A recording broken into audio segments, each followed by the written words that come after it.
Here we go, ladies and gentlemen. I am Jonglo, the owner of a Dragon House MMA. Right next to me, we have Jonathan Burdick, and it's not like a new face for you guys. Most people in the Bay Area knows who he is, but let's introduce you once again, John.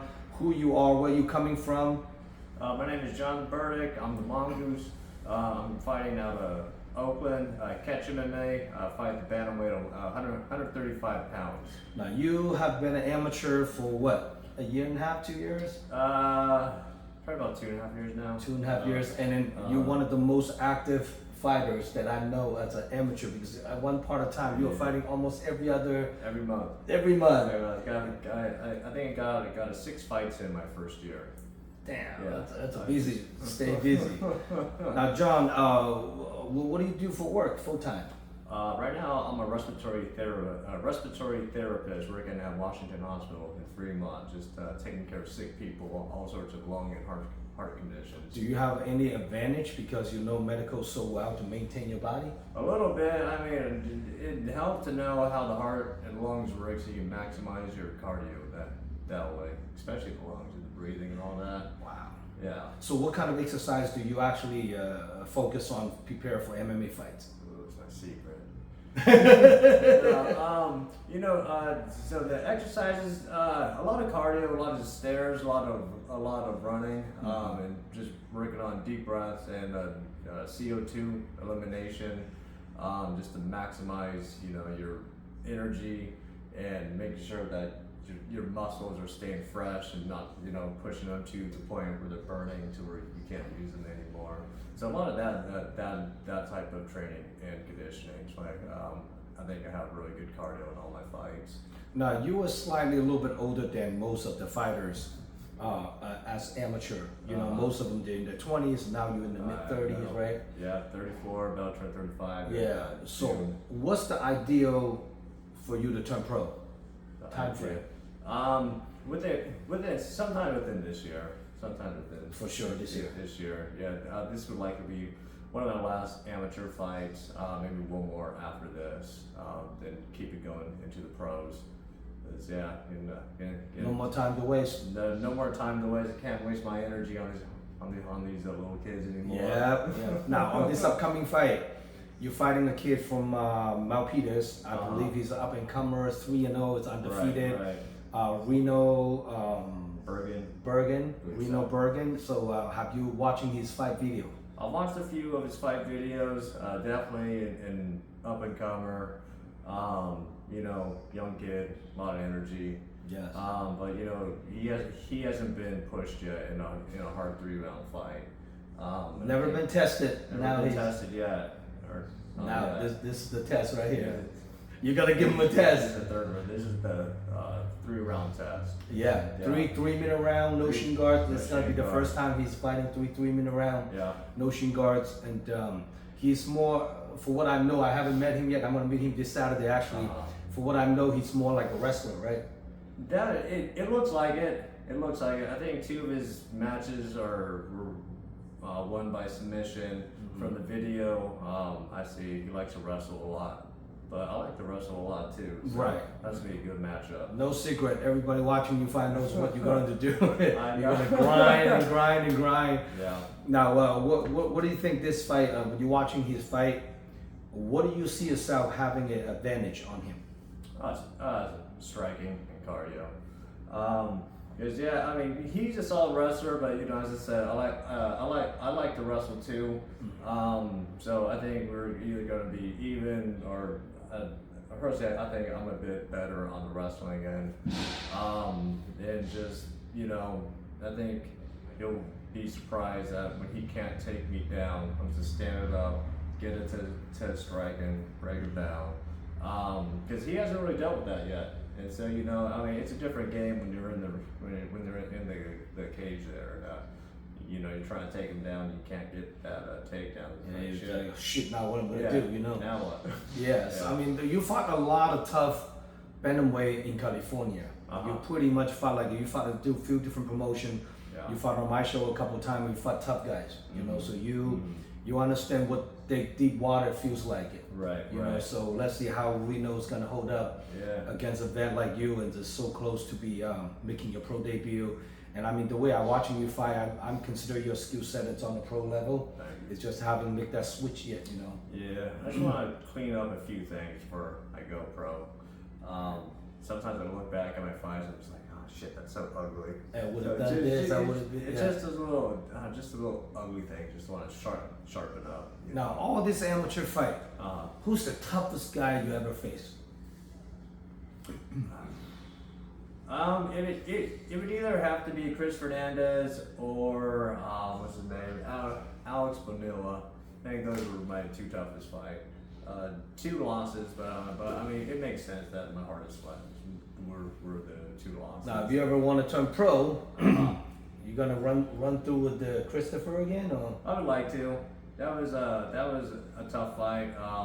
It was close. I learned a lot from that fight.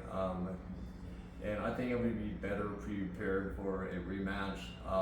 He was the strongest guy I've ever fought by far. Strongest. And I didn't really, because he was coming down from 145, and I was used to 135 pounders. A lot of them, truthfully, could have been 125 pounders if they wanted to.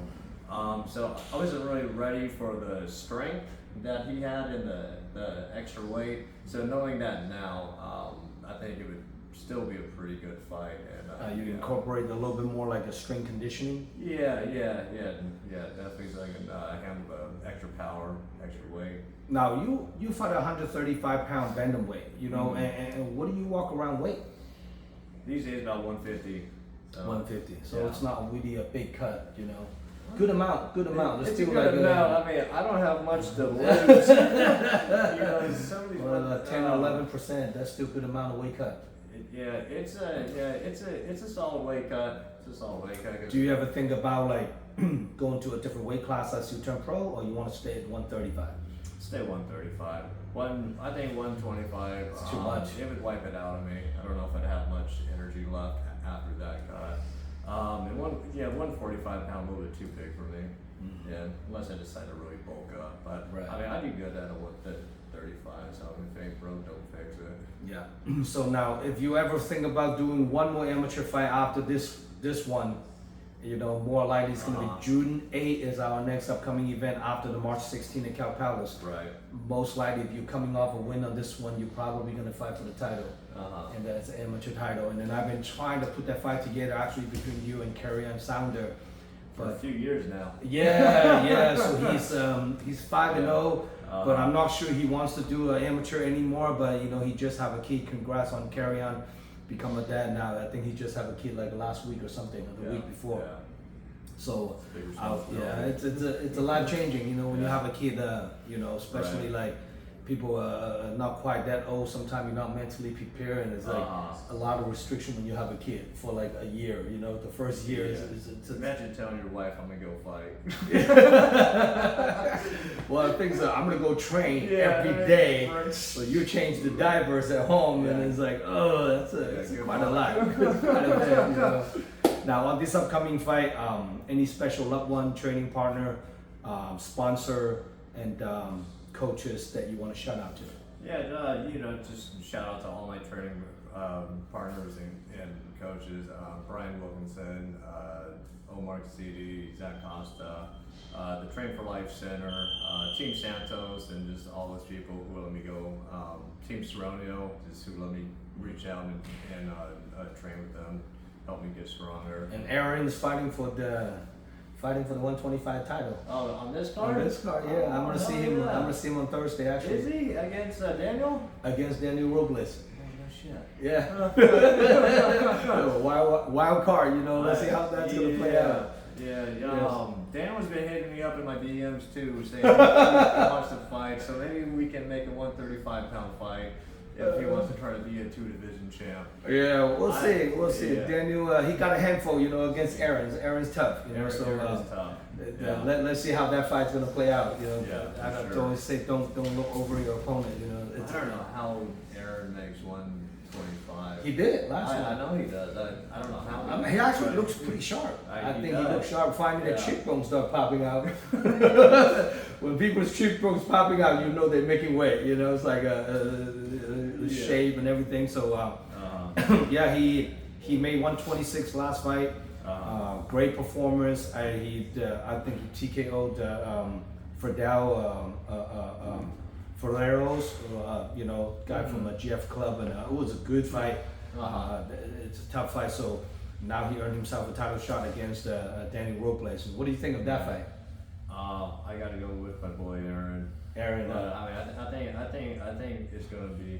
I think it's Robles. That's a solid match. Yeah, Robles a pretty tall 125.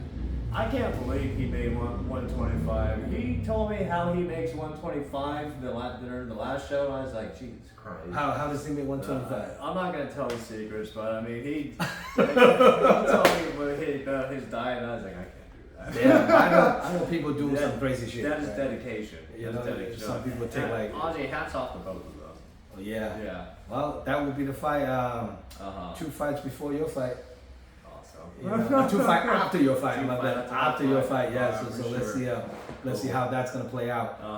Now, Now, if your opponent, Reno, watching this interview, what do you have to say to Reno? it's gonna be a good fight, tough fight, and let's see if you have that dog in you. It's gonna be a hard 3-round fight. I don't care if I can end it in the first round, second round. We're gonna drag it out to the third round. You want to test his cardio? I want to drag it out to the third round. I'm doing him a favor, you know. Let him get some experience. That's right. He needs some cage time. You're welcome. Now, if this fight goes your way, next one, I really want to try to put that fight together. Let's say Carry On want to do one more amateur before you want to go pro. Sure. That will be the fight that I want to put together. You and Carry On Sounder for the title. All right. You know, in June, right? June 8th. June 8th. Yeah, so don't book anything after this fight. Just right. let your body heal up. See what we can do. Yes. We'll see So what we can do. March 16th, Cow Palace, the biggest regional MMA event in Northern California. Making sure you guys stay tuned. Check out DragonHouseMMA.com for more info about the fight card layout, and also for the live stream pay-per-view, and also order your tickets online from DragonHouseMMA.com, or simply get on Cow Palace website, and they have the tickets on sale as well on Cow Palace. You know, so make sure you guys stay tuned.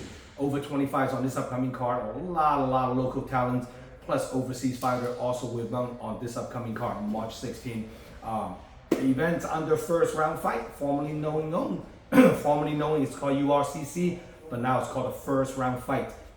They are rebranding the promotion. So making sure you guys stay tuned.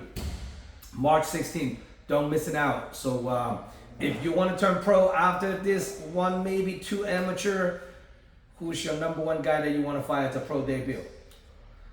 From the debut fight, I'm not too picky.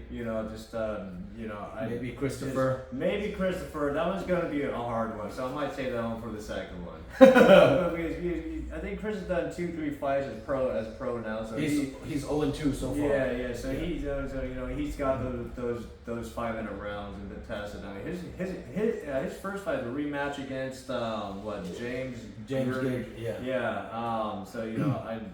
I think I want to get a strong, debut first.